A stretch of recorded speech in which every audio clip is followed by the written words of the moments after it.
All right, well, Maggie Yates, welcome to the Tea with Amanda Roley. Thank you. Happy to have you here. Thanks so much. Happy to be here. Yeah, so you are running for new District 5 for Spokane County Commissioner. But before we get into election, let's talk about really important stuff.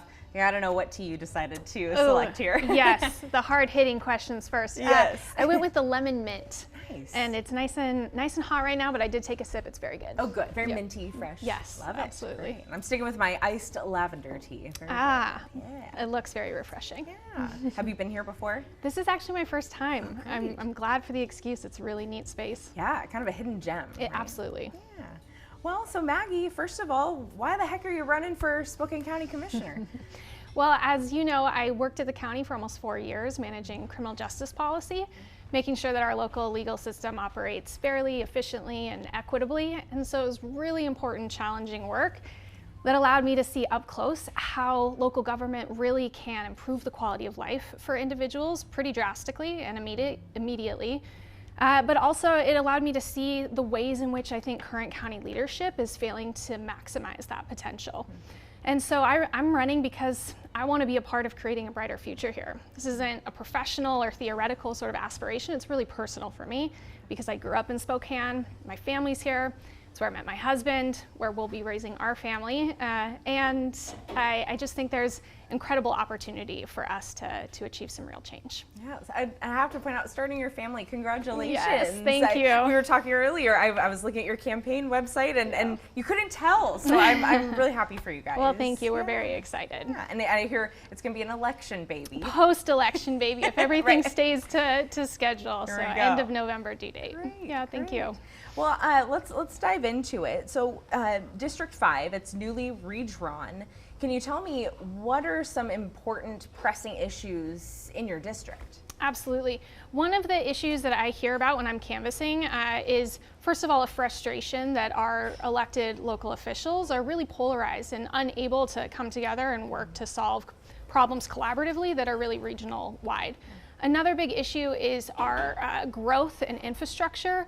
There has just been a lack of deliberate planning or poor planning that has resulted in some really dangerous conditions for our neighbors and neighborhoods, from the 195 corridor to Indian Trail to Latah Valley. So to 9 Mile. So there's a huge need to be planning thoughtfully, making sure that we're growing where we have the infrastructure to support it, creating safe and livable neighborhoods, and preserving the natural resources that not only make Spokane so special, but also the resources we rely on and the next generation is going to rely on.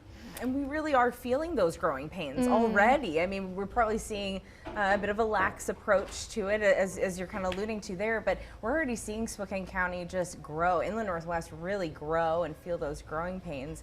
How do you propose we either address that now or plan for that future growth? Absolutely. Well, I think it's really exciting, and I think there's absolutely a way that we plan for the growth and steward our natural resources. These are pursuits that should and must be pursued in tandem. And we can do that by, first of all, working with our planners to look at urban corridors first, see where we can grow and support that growth, working with our builders and labor and neighborhoods and other jurisdictions to start to create access to more attainable housing. In the county, there's the opportunity to build all sorts of types of housing in low density residential areas. So we need to start doing that work, building townhomes and mixed or multiple family homes and small homes on small lots. We also can rehab existing stock, support first-time home buyers, and make sure that we're keeping seniors in their homes so they're not pushed out with rising costs. And then finally, working with developers to ensure that we're creating and including affordable units in new developments. I think I remember seeing on your campaign site proposing a moratorium on growth. Was it the Latah Valley area? Correct. Can you talk about that? Sure. So this really came from a call and a push with education and advocacy from neighbors along the 195 corridor. They are very concerned about the explosive growth in that area because the lack of infrastructure. They don't have a school there. They don't have a permanent fire station there. There's only one road in and out, and we saw the real risk of wildfire there this summer. and there have been multiple collisions, several of which have been fatal along that stretch of 195. And so they're really concerned with how growth has been pursued in that area, and they want to make sure that they have safe, livable infrastructure before housing continues. So I supported that request, and City Council, the Spokane City Council, recently issued a 6-month moratorium as well in response to those demands. Yeah, I mean, there's so much potential for growth, but we haven't built the infrastructure to prepare for that, Correct. Right? Yeah. Well, kind of tell me about, running for the District 5 race. How long have you lived in District 5? So I grew up in Spokane, left after I graduated from Lewis and Clark High School when I was 18, and then came back in 2018. And since then, I've been in District 5. So how long is that? So that's just about 4 or 5 years at this point. Okay. Is that long enough to really know and understand the issues that district faces? I think so. I mean, I'm familiar with Spokane from growing up here, from having my family and loved ones here, from working at the county for almost 4 years, and then, of course, expanding my knowledge base even further during the campaign. Yeah, sounds great. So then, let's see. We've seen a major uptick in drive-by shootings, violent crime in Spokane County. It's hard for me to even keep up these days. So what do you believe is a plan what plan would you like to take on to reduce that level of crime? Absolutely. It's a concern that I hear a lot on the campaign trail. It's one I take very seriously and am also concerned about. We have unfortunately seen an increase in violent crime across the country as well as locally. And so it's absolutely a priority for me. It's also my area of expertise given my legal training and over a decade of work in the criminal justice system. And so I know that the status quo is not working. People do not feel safe, and there's a lot that we can and must be doing at the county level to improve safety. And we can do this by making immediate investments in our criminal justice system, like extending court hours, reducing barriers to participation so that victims can get access to justice faster. We also need to be making investments in violence prevention programs immediately, and increasing case management and peer navigation so that when there is an incident, we are using it as an opportunity to increase stability rather than increase instability, which is why we see sort of this cycle of repeated arrests in our community. And then in addition to those immediate investments, we need to be making upstream investments in programs and interventions that have been proven to increase public safety in the long term. And that's anything from education to housing to behavioral health. And we need to do that simultaneously, and given my experience and my expertise, I'm confident that I can make sure to lead that at the county.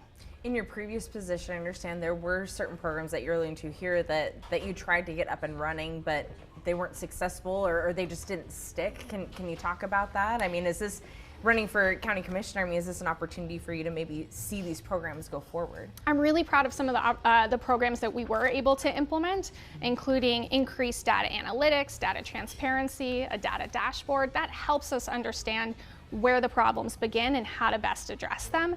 We also piloted free rides to court, not just for individuals facing charges, but for victims as well, to make sure we were driving down those missed court appearances and increasing court participation. We had a criminal justice information hotline to answer questions from victims, defendants, and remind people about upcoming court dates, again, to drive down those failures to appear, which are incredibly expensive for the system. And then, of course, there's more that we can and should be doing, and I've listed some of those out earlier, happy to go into detail, but I'm really excited to pursue those because with more effective investments, we are going to see an improvement in our public safety. Our criminal justice system eats up about 70% of our taxpayer-funded general fund. It is an immense amount of resources, and current elected officials continue to pour these resources into a failed system that is producing abysmal results. We are seeing people come back to jail at a 50% rate. Once they're released, 50% come back. So we deserve better outcomes. We need to see better outcomes, and I'm excited, as I said, to champion that work. Yeah. Now this may be more, I guess, expanding on the things that you had pointed out, but I wonder, you claim that you've helped improve public safety. You've helped improve public safety and cut costs for taxpayers as Spokane County Regional Law and Justice Administrator. Can you explain how? Yes, so for instance, I was talking about the failures to appear in court. If you think about a missed court date, think about all of the different people who are there. You have the judge there, you have the public defender, the prosecutor, the court staff, all waiting to administer a case. A lot of people involved. A lot of people, and then you have a lot of work in the background as well. And if someone misses that court date, you have sort of lost all of that time, all of those resources, and then you have to potentially execute a warrant for arrest. And someone can be, under certain circumstances, picked up for a failure to appear. They're booked into jail, which is one of the most expensive parts of jail administration, and then spend a night in jail, which costs roughly $150. So by targeting this population, which is roughly 24% of our jail admissions, we can drive down our failures to appear and start to see some savings there. I didn't realize how much cost went into not showing up, Yes. right? If nothing's happening, there's still money circulating around that case, right? Simply for a failure to appear, Yeah, absolutely. Gosh, wow. Well, kind of moving on, I want to talk about homelessness. Big topic, developing topic here Yes. in Spokane County. What do you think is the best approach for addressing homelessness in Spokane County? Yes, we need to have a regional approach to address homelessness in Spokane County. I'm very disheartened and disappointed that the county hasn't taken more of a leadership role to tackling homelessness. We have seen money pass through from the county to the city of Spokane to have them solve it, but we really can't rely on the city of Spokane to fix this. As I said, it's a regional, complex issue where it hasn't just emerged overnight. It has been growing over time. We have seen in just the last year an increase in our unsheltered population. We know about half of them struggle with serious mental illness. About 10% report as domestic violence survivors. So this is a really multifaceted problem, and it's going to take regional leadership and regional collaboration to start moving the needle. Fortunately, we don't have to start from scratch. There are other jurisdictions across the United States who have been tackling homelessness. Houston has received a lot of publicity recently about their regional approach and has really highlighted how collaboration and cooperation is key to solving these issues. They saw their chronically homeless population decrease from about 9,000 in 2011 to 3,000 people today. And that's through the collaboration by prioritizing rapid rehousing, supported transitional housing, and the construction of market rate housing of all types. So could we expect to see, if you win the seat, looking to Houston for a model approach on how we handle homelessness here? I would immediately look to start developing those regional lines of communication and make sure that we work together to come up with the best solution. I think looking to places like Houston and other places, other locations that have been very successful is incredibly informative and helpful. We need to be data-driven and research-driven when we're making policy that costs our taxpayers money and, as you said, are such critical and pressing issues for the entire community.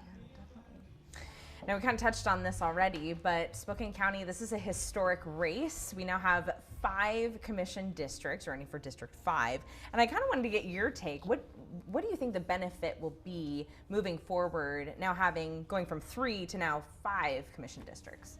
Yes, it is an exciting opportunity. It's going to bring much needed transparency to the county. A lot of people, as I mentioned to you before we started filming, ask, what does a county commissioner do? And it's really a question, I think, that comes from the lack of transparency and the lack of decisions being made in public forums so that voters are informed and can participate in their government and hold elected officials accountable.